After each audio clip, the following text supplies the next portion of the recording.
Good afternoon, everyone. So, Facebook is working hard to get Joe Biden elected into office. They claim to be nonpartisan, but it's all a lie. Their bias is clear, and they shamelessly support the Democrats and back their partisan political stances in plain sight. If you've been on Facebook lately, you might have seen messages like this, where Facebook will warn you about the dangers of climate change. This isn't just an arbitrary message. This comes at a very specific time. There's been raging forest fires in California and parts of Oregon. And the Democrats, and especially Joe Biden, have let everyone know that this is Donald Trump's fault. Donald Trump is the culprit of all of these forest fires because he is the one that's not combating climate change. And if we had the Democrats in office, we would never see these forest fires. If you give a climate arsonist 4 more years in the White House, why would anyone be surprised if we have more America ablaze?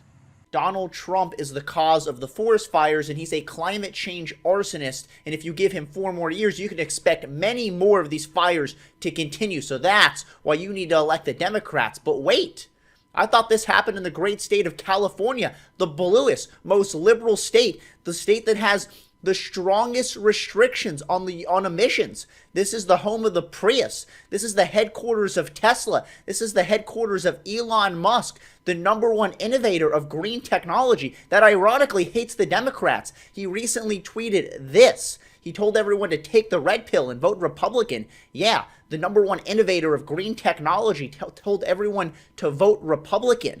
And furthermore, California has such strong emission requirements, is such a huge proponent of green alternative energy that they have been unable to produce enough power for all of their residents. And they have suffered many blackouts over the last few months. So much so that the governor recently tweeted this.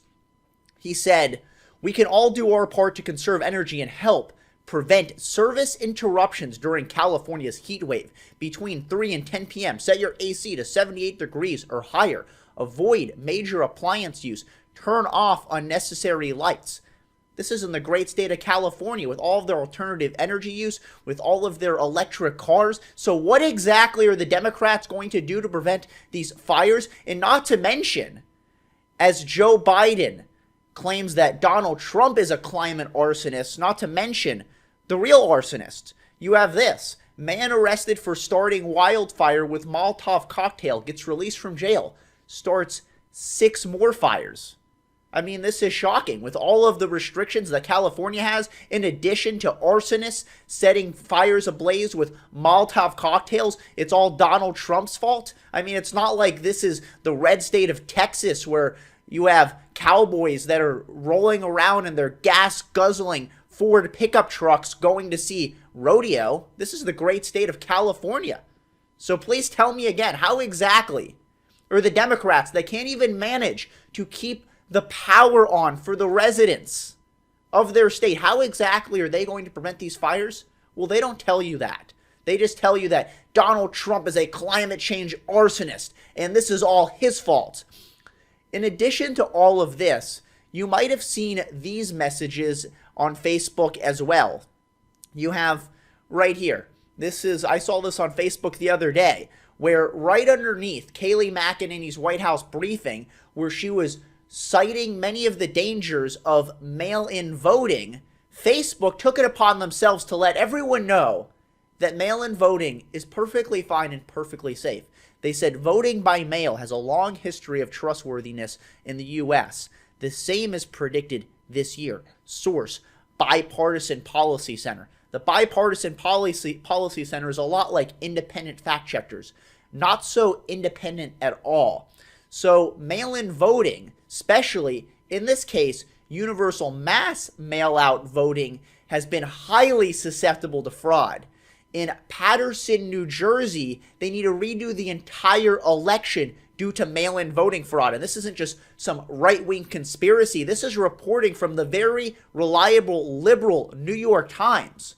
But yet the Democrats keep telling us that we need universal mass mail-out voting so that way everyone has equal access to voting. And any pushback against this, and you will be accused of voter suppression. This is a health and safety issue for our country. And if we're going to have a free, safe, and fair election, then we need to have universal mass mail-out voting, because it's not safe to go out and vote in person. You can protest in person, you can go to the salon in person if you're Nancy Pelosi, but of course you can't vote in person. And we've been told for the last 6 months, don't listen to what Donald Trump has to say about the coronavirus. You need to listen to experts. So what exactly does the top renowned health expert have to say about mail-in voting, about voting in person? Do you plan to vote in person, or are you planning to vote by mail-in ballot, or what's your thought on that? I'm a little I'd prefer to vote mail-in, because I just don't want to be standing in a line somewhere worrying about the person behind and in front of me. Yeah, I mean, I likely, Jeff, will vote in person, but under the circumstances that if what I see in grocery stores, what I see at Starbucks, what I see is you get 6 or more feet X, stand here and don't move until the person ahead of you. I believe that the polling stations are going to do that. If they do 6 feet, I wouldn't have any problem.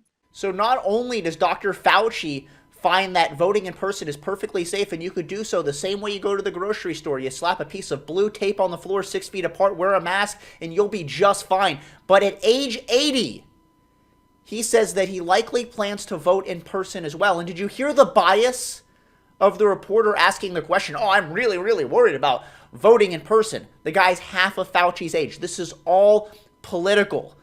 And in addition to all of this, Facebook has decided to censor some of the largest black conservative voices. Recently, the Hodge twins got a notice by Facebook that their page is in danger of becoming unpublished.